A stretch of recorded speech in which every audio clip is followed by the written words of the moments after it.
Once in a while, you hear an old war story that restores your faith in humanity.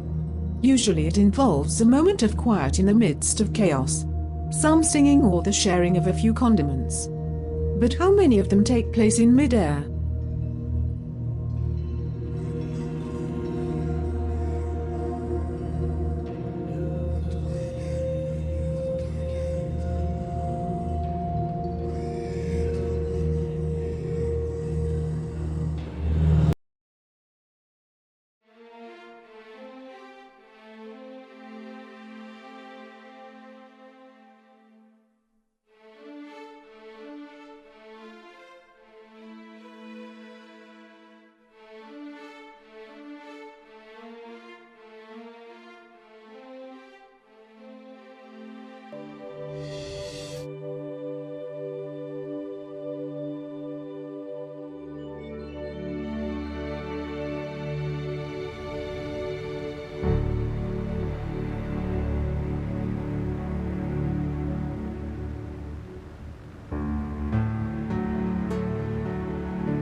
I saw this B-17 about a mile and a half away coming out fairly low. And I said, Christ, what's going on now? It looked like he was, to me, it looked like he was landed and unloaded some casualties or whatever. Anyway, I told him he kind of stopped my motor and they went after this B-17. And he came up from the rear. He was then about, as I came up to him, he was almost about 2,000 feet high again. And I saw the tail gunner wasn't there because the guns were hanging down. Half the tail was missing on the left-hand side, practically no tail at all. So, and the rudder was in the same shape. So I went up to the right side along the fuselage.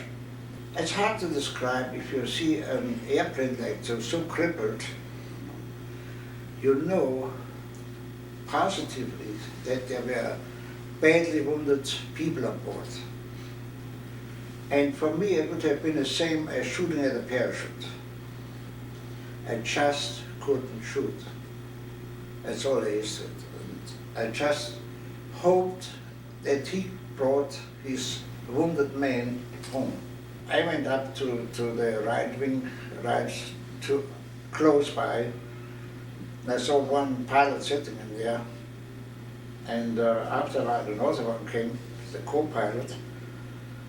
And they looked at me, and the pilot was nicking. I look out the right window, and there parked on my right wing is a German Bf-109. Just as the little sucker looked like he owned me and belonged there. And I was still in a little bit of a state of shock. And so I sort of closed my eyes and shook my head as you would with a nightmare. And if I close my eyes and open them again, he'll be gone. Well, I opened them again, and he was still there.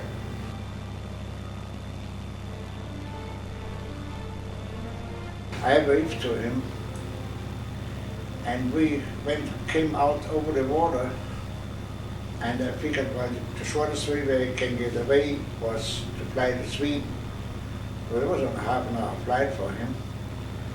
But no, I said, stupid guy, he made a left-hand turn towards England. I said, well, now I hope you make it. The pilot gave a salute and left. So we started trying to make a decision. I said anyone who wanted to bail out could bail out. I was going to try to make it back to England. And so the crew all chose to stay on board, and we just barely made it in England, at about 250 feet. A couple of P-47s came along, got us into another air base. We landed, casualties were removed, and then we started a normal interrogation, that sort of thing.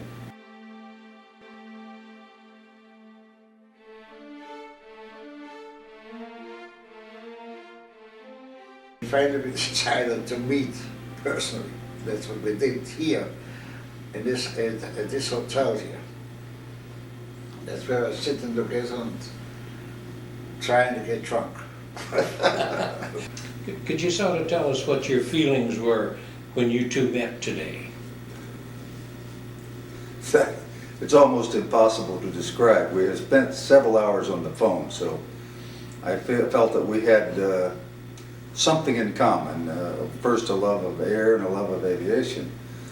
It was like meeting a family member, a brother that you haven't seen for 40 years. That's about as close as I can come.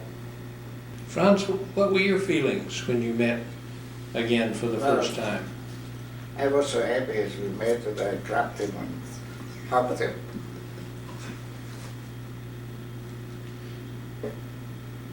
Was it easy?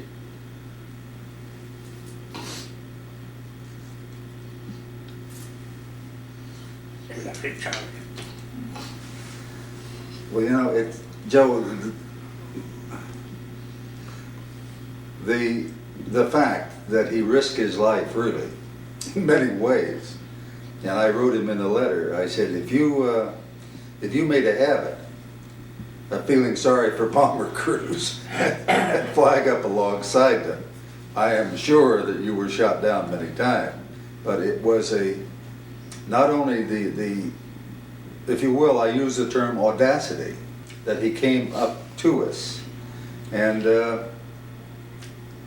then recognizing the threat. If someone had seen him and reported him, it could have been a death sentence, a double.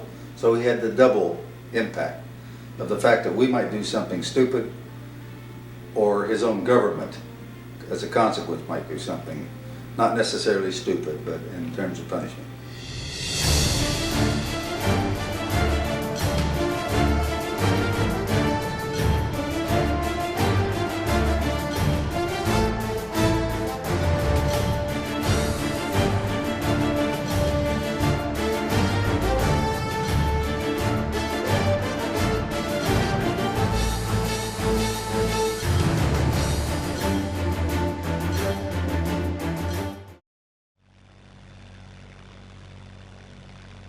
There are so many parts of that beautiful story that could have turned out differently.